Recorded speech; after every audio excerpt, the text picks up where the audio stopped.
Buenos días, chicos. Hoy en nuestra materia de historia vamos a hablar acerca de la reforma religiosa y vamos a ver cómo después del humanismo, que fue un tema del que ya tratamos en clases anteriores, surge un personaje muy importante en esta reforma religiosa que fue Martín Lutero.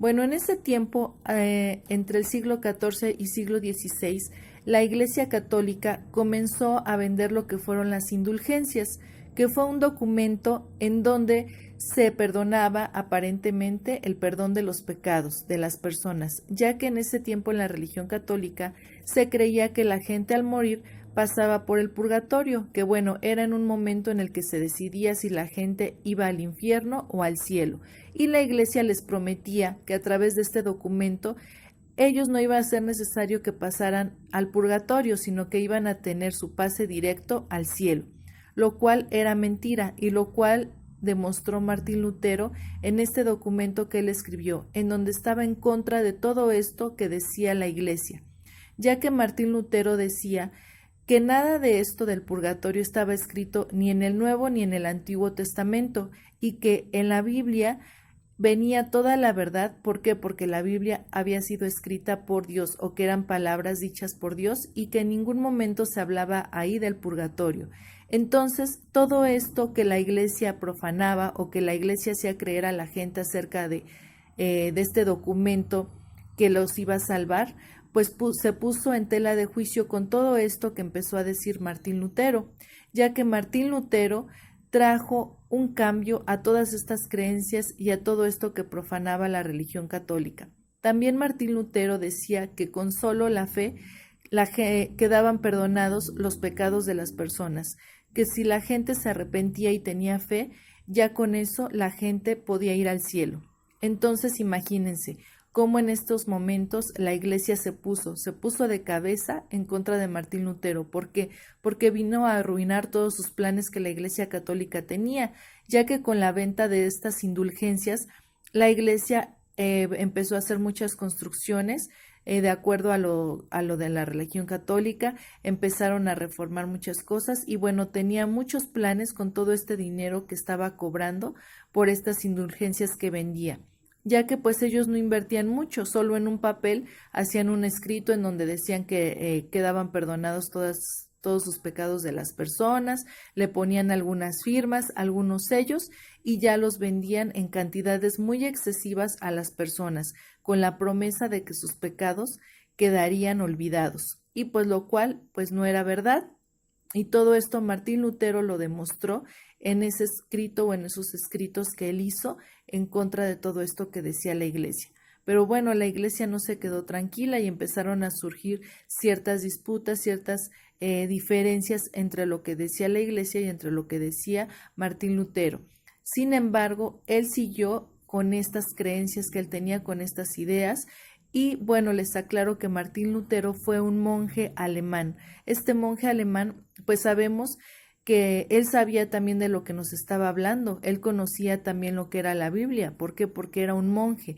Entonces, lo que él estaba profanando o lo que él estaba diciendo, lo estaba diciendo también con bases en la Biblia y no eran mentiras o no lo estaba diciendo nada más por decir, sino que Martín Lutero también tenía un conocimiento acerca de la Biblia, acerca del Antiguo y del Nuevo Testamento.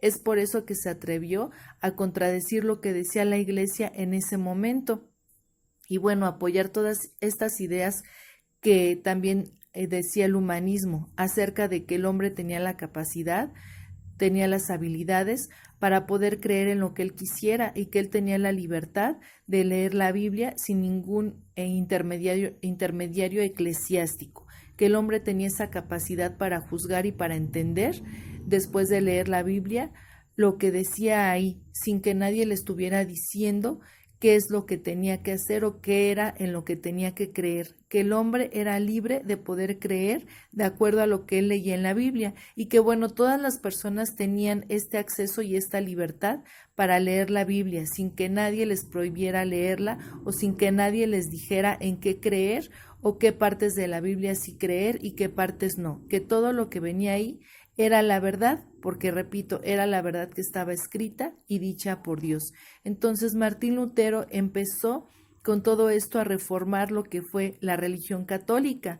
Y bueno, vino a darle un cambio, también un giro a esta religión católica, ya que la gente comenzó también a unirse a estas ideas de Martín Lutero y bueno, se crearon dos corrientes o dos religiones, podemos llamarlo así, porque estaba lo que era la religión católica y bueno, la gente que creía en las ideas de Martín Lutero y que a este movimiento se le llamó luteranismo, los que estaban a favor de todo esto que profanaba Martín Lutero. Ahorita les voy a pasar un video en donde van ustedes a ver con calma y van a tener una explicación más a fondo acerca de todo esto de lo que yo les estoy hablando y vamos a ver cómo o qué cambios trajo todo este movimiento, este luteranismo, con las ideas de Martín Lutero, que es algo muy importante porque fue dejando atrás también lo que fue la religión católica o estas ideas antiguas de la religión católica, en donde nada más lo que buscaban era obtener dinero de la gente y no profanar o no difundir la palabra de Dios como estaba escrito en la Biblia. Entonces vamos a ver este video con este tema que es muy interesante. Los invito a verlo para que quede más claro este tema que yo les estoy hablando y pues espero que les guste, ¿de acuerdo? Adelante. Se conoce como Reforma Protestante al movimiento religioso dentro del cristianismo iniciado en el siglo XVI por un monje alemán, Martín Lutero. Sus postulados produjeron un gran cisma en la Iglesia católica, lo que dio origen a numerosas iglesias que hoy agrupamos bajo la denominación de protestantismo. Un acontecimiento de primera magnitud que cambiaría para siempre la historia de Europa. ¿Quién era Martín Lutero? Lutero era un monje católico agustino que, escandalizado por el bochornoso espectáculo de la venta de indulgencias por parte de la Iglesia católica, clavó en la iglesia de Wittenberg 95 tesis a modo de crítica. Todo un desafío al poder de Roma. Esto ocurrió en el año 1517. Y hay quien pone en duda que este valiente gesto ocurriese tal y como nos lo han contado. Es igual, lo importante era el contenido de la denuncia. Las 95 tesis eran una serie de proposiciones en forma de queja con el propósito de reformar un aspecto algo turbio de la Iglesia de entonces, lo que hoy conoceríamos como un panfleto. Pero, ¿qué era eso de la venta de indulgencias? La doctrina de las indulgencias era un concepto muy asentado en los católicos de entonces, y que reportaba pingües beneficios a la Iglesia. Sin ánimo de ofender a nadie, vamos a explicarlo de una manera un tanto ramplona para que se entienda. Vamos a ver. Todos los humanos somos pecadores, y quien esté libre de pecado que tire la primera piedra. Sin embargo, podemos purgar nuestros pecados por medio de la penitencia, es decir, la confesión de esos pecados. La penitencia es uno de los 7 sacramentos. Todo aquello estaba muy bien, pero no todos los pecados conseguían ser purgados en vida, y para eso se inventaron el purgatorio. Un espacio, bueno, no es un espacio físico, sino un estado transitorio entre el mundo de los vivos y el reino de los cielos. Es decir, que antes de entrar en el cielo, tu alma debía pasar un tiempo muy largo purgando todos esos pecados. Como una especie de túnel de lavado para descontaminarte antes de que San Pedro te abriese la puerta celestial. El tema del purgatorio debía preocupar bastante a los devotos católicos de la época. El objetivo era el cielo, pero eso de pasarse 30 o 40 años en un espacio de tránsito no físico tenía que ser bastante aburrido. Sin embargo, había una solución: comprar indulgencias. Es decir, a cambio de una cantidad de dinero o de una serie de sacrificios, la Iglesia de Roma te daba un documento acreditando una reducción de años en el purgatorio, pensado para los difuntos familiares que en ese momento estuvieran pasando por el aburrido trance, aunque también podías comprar para ti mismo la expiación de pecados futuros. Esto de la venta, o mejor dicho, tráfico de indulgencias, era algo muy común en la Europa de la época. Por entonces el Papa estaba necesitado de dinero, pues estaba llevando a cabo la construcción de la Basílica de San Pedro. Las indulgencias eran perfectas para recaudar. un producto muy rentable. Poco coste de producción, no eran más que un papelillo con un sello por el que se pagaba mucho dinero. El coste iba en función de los días, los meses o los años que quisieses restar de purgatorio. Las 95 tesis de Lutero criticaban fuertemente la venta de indulgencias. En 1519, tras la disputa de Leipzig, Lutero declaró lo que acabaría siendo uno de los grandes pilares del protestantismo: la sola escritura. El monje alemán abogaba por volver a los orígenes. Todo lo que no estuviese en las Sagradas Escrituras no podía ser interpretado a voluntad. La Biblia estaba inspirada directamente por Dios, por consiguiente, para Lutero era la única fuente de autoridad. Esto era algo bastante peligroso. Por ejemplo, el purgatorio no aparece ni en el Antiguo ni en el Nuevo Testamento. Lutero había destapado una de las vergüenzas de la Iglesia y por lo tanto era un incordio. Que no una gran preocupación, pues la herejía no era nada nuevo en el seno de la Iglesia. Aún así, en 1521, el Papa de Roma publicó la bula Decet Romanum Pontificem, excomulgando a Lutero. Incluso ese mismo año, el emperador del Sacro Imperio Romano Germánico, Carlos V, le llamó al orden. Y nada, no hubo manera de meterle en vereda. Para los católicos, Lutero era un hereje, un delincuente. Por ello se prohibió la lectura y posesión de sus escritos. Todo esto lo que hizo es darle más publicidad al monje alemán. La batalla estaba servida, y Lutero supo manejarse muy bien con la propaganda. Otro alemán, Johannes Gutenberg, había inventado la imprenta unos años antes. La imprenta fue el gran aliado para difundir las ideas de Lutero y para poner a caldo a la Iglesia católica. Las palabras de Lutero recorrerían Europa y surgieron otras voces contestatarias. Zuinglio, Calvino, incluso el monarca inglés Enrique VIII aprovecharía para separarse de Roma y crear su propia iglesia, la Iglesia Anglicana.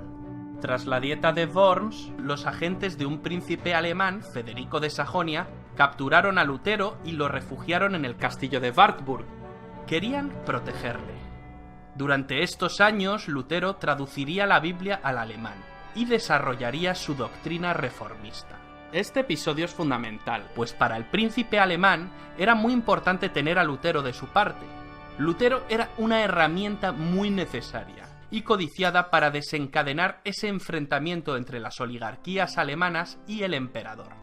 Algunos príncipes alemanes no creían en el proyecto europeo y cristiano del emperador Carlos V, no porque no fuera una buena idea, sino porque podía poner en peligro sus cuotas de poder. El material de Lutero, con su confrontación religiosa, era un material perfecto para encender la llama de una cruenta guerra. Y así se hizo, se sacudió el tablero y todos empezaron a mover ficha. Cualquier excusa es buena para iniciar una guerra, y en esta ocasión la excusa fue la religión. La Iglesia católica quedaba rota y la unificación alemana quedaba enquistada. Y mientras en Europa los países en guerra avanzaban hacia el Estado moderno centralizado, Alemania se disgregaba en diferentes poderes locales, alargando de manera anómala el sistema feudal. Tras una serie de guerras, ese pulso entre Lutero y el emperador, se puede decir que lo ganó Lutero. En 1555 se firmó la Paz de Augsburgo. El imperio de Carlos V quedaba dividido en dos confesiones cristianas, luteranos y católicos. Los príncipes alemanes podían ahora elegir la confesión a practicar dentro de sus estados. Los súbditos de cada príncipe estaban obligados a profesar la religión que éste eligiera. Esto, por supuesto, distaba mucho de una supuesta libertad religiosa. La intolerancia religiosa dentro de los estados protestantes fue un hecho. Y como dice la profesora Elvira Roca Barea, y como hemos anticipado antes, no es verdad que el protestantismo trajese el progreso. Todo lo contrario, el Sacro Imperio se quedó anclado en la Edad Media hasta el siglo XIX. Pero ¿cuál fue la reacción de la Iglesia Católica tras la Reforma Protestante de Lutero? La reacción fue lo que se conoció como la Contrarreforma Católica. Pero eso Ya lo contaremos en otro vídeo.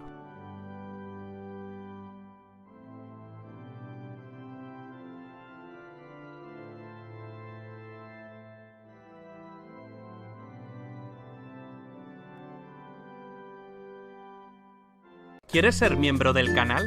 Al lado del botón de suscripción hay un botón que pone unirse. Haciéndote miembro del canal obtendrás insignias y emojis personalizados. También garantizarás la viabilidad económica del canal. Haremos directos privados exclusivos. Verás los vídeos antes que nadie y podrás elegir qué vídeos quieres que hagamos. Es una aportación mensual que puedes pagar vía PayPal o con tarjeta de crédito. Para finalizar le das a comprar y ya está.